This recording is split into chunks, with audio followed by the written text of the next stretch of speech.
नमस्कार बच्चों, आप सब ठीक हो ना। सबका यही कामना है कि आप स्वस्थ रहो। तो बेटा आज हम संस्कृत में एकादश पाठ पढ़ेंगे, 11 पाठ। उस पाठ का नाम है वृक्षा सत्पुरुषा इव। वृक्ष सत्पुरुषों के समान है। अब यहाँ पर वृक्षा बहुवचन है, पेड़, और सत्पुरुष ये भी बहुवचन है। वृक्ष सत्पुरुषों के समान कैसे हैं? जैसे जो सत्पुरुष महान पुरुष होते हैं उनका पूरा जीवन ही दूसरों की भलाई के लिए होता है, वो परोपकारी होते हैं। उसी तरह वृक्ष भी परोपकारी होते हैं। हम देखते हैं कि वृक्ष अपने लिए, जो वृक्षों के पास होता है वो दूसरों के ही काम आता है, चाहे वो उसकी लकड़ी हो, उसकी छाया हो, उसके फल हो, फूल हो, वो दूसरों के काम ही आता है। तो वृक्ष जो हैं वो सत्पुरुषों के समान होते हैं, परोपकारी होते हैं।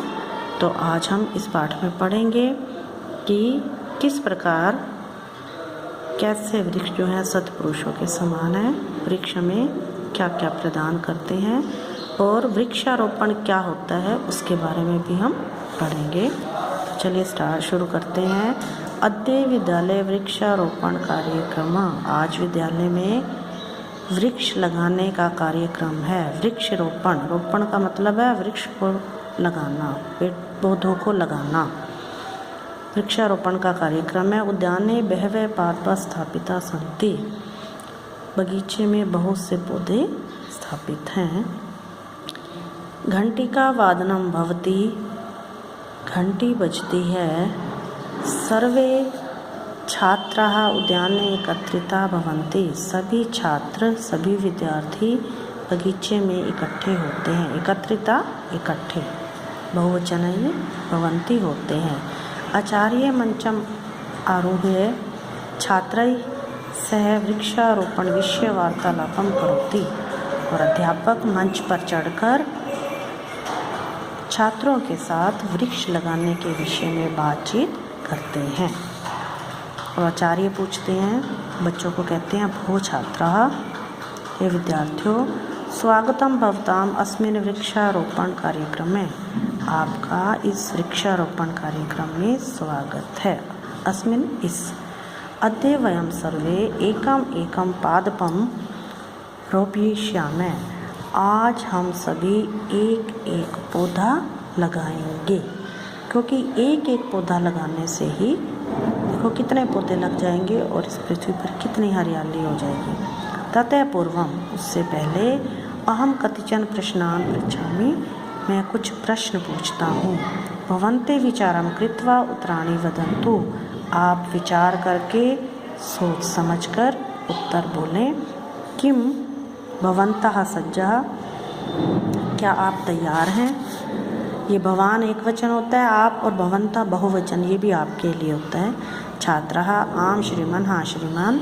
वयं सज्जाः, हम सब तैयार हैं। आचार्य अस्माकं जीवनम केषाम् उपरि आधारितम् अस्ति। तो अध्यापक पूछते हैं कि हमारा जीवन किस पर निर्भर है। तो सरिता कहती है, श्रीमान अस्माकं जीवनम वृक्षाणाम् उपरि आधारितम् अस्ति।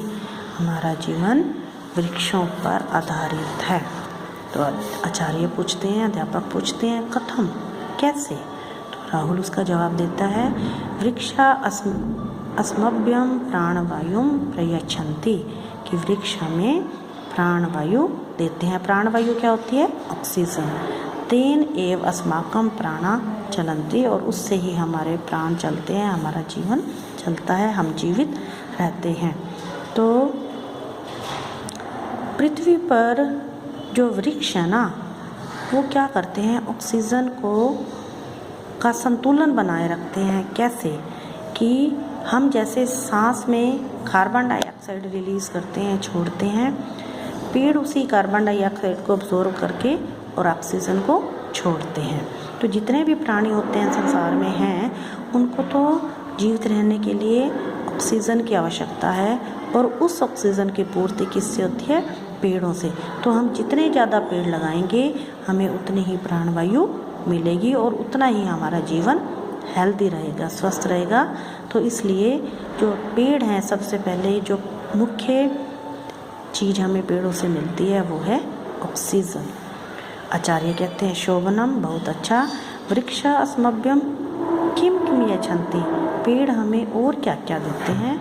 तो मोहित कहता है श्रीमन वृक्षा अस्मभ्यम मधुराणि फलानि यच्छन्ति, कि पेड़ हमें मीठे फल देते हैं। वयम आनंदेन फलानि खादामः, और हम बड़े आनंद से, बड़े मज़े से फलों को खाते हैं। तो अध्यापक कहते हैं शोभनम, बहुत अच्छा। भवान सर्वदा खादन विषय चिंतति, तो अध्यापक जो हैं वो मजाक में कहते हैं बच्चों से कि आप, मोहित से कहते हैं कि आप सदा खाने के बारे में ही सोचते हो। तो उसकी बात को सुनकर सर्वे हसन्ति, सभी बच्चे हंसते हैं। फिर सरिता कहती है आचार्य वृक्षा काष्ठानि औषधानि अपि यच्छन्ति, फिर वो सोचती है और कहती है कि वृक्षों से हमें लकड़ी और दवाइयाँ भी मिलती हैं। औषधि होता है दवाई और काष्ठ होता है लकड़ी। फिर दिव्या कहती है वृक्षा छायाम अपि यच्छन्ति, कि पेड़ हमें छाया भी देते हैं। फिर भानु, इस तरह से धीरे धीरे एक एक करके सभी बच्चे जो हैं सोचते जाते हैं और उनको फिर वो बताते जाते हैं कि पेड़ों से हमें क्या क्या मिलता है, कि हमारा जीवन कैसे पेड़ों पर आधारित है। तो फिर भानु कहता है श्रीमन वृक्षा नाम कारणेन एव वृष्टि भवति, वृक्षों के कारण ही बरसात होती है।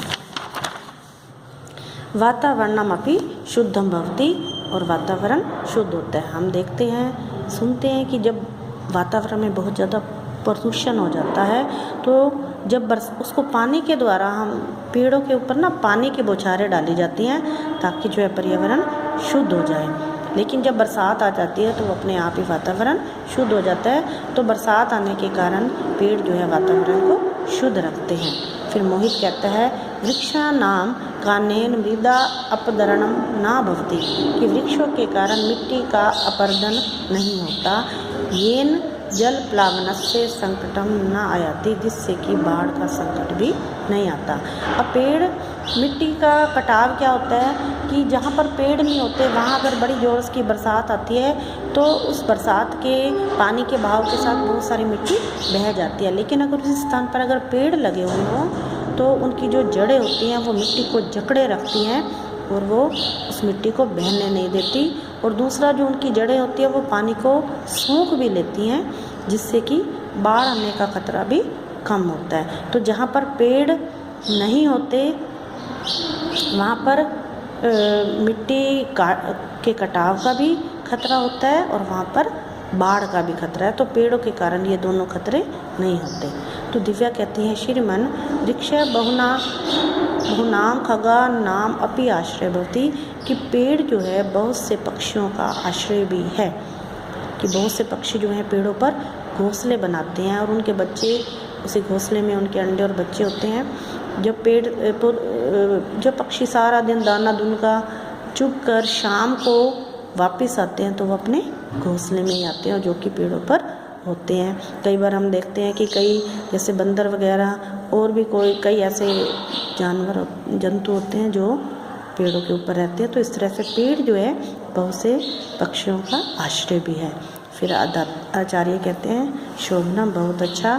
भवताम ज्ञानम अतीव समृद्धम अस्ति, तो उन सब बच्चों के प्रश्नों के उत्तर सुनकर तो आचार्य जी कहते हैं कि आप सबका जो ज्ञान है वो बड़ा समृद्ध है, आपको तो पेड़ों के बारे में बहुत सारी जानकारी है। इदानीं मिलित्वा एकम सुभाषितम पदामे, तो वह कहते हैं कि चलो अब हम सब मिलकर एक सुभाषित बोलें। छाया मन्यस्य कुर्वन्ति तिष्ठन्ति स्वयं मातपे, फलान्यपि प्रार्थाय वृक्षा सत्पुरुषा इव।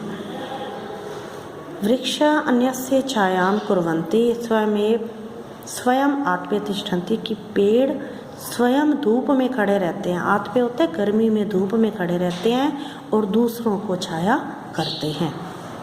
फलानि अपि प्रार्थाय, और उनके जो यच्छन्ति सत्पुरुषा इव भवन्ति, कि वो उनके जो फल होते हैं वो भी दूसरों के लिए होते हैं, वो अपने फल भी नहीं खाते हैं, वो भी दूसरों को देते हैं। तो इस प्रकार पेड़ जो हैं महापुरुष के समान हैं। अतः आगच्छन्तु सर्वे मिलित्वा वृक्षारोपणम कुर्मः। वातावरणम च रम्यम कुर्मा। तो आओ हम सब मिलकर पेड़ लगाते हैं और पेड़ लगाएं और वातावरण को सुंदर बनाएं। सर्वे मिलित्वा वृक्षारोपणं कुर्वन्ति, और सभी मिलकर पेड़ लगाते हैं। तो आई होप बच्चों आपको ये पाठ समझ में आ गया होगा। जो भी आपको शब्दार्थ में या जिस शब्द का अर्थ समझ में ना आए आप उसे अंडरलाइन कीजिए और फिर मैडम से आप उसको पूछ सकेंगे। और बाकी इस पाठ में जितने शब्दार्थ हैं इसको भी आपने अपनी नोटबुक में लिखना है और याद करना है।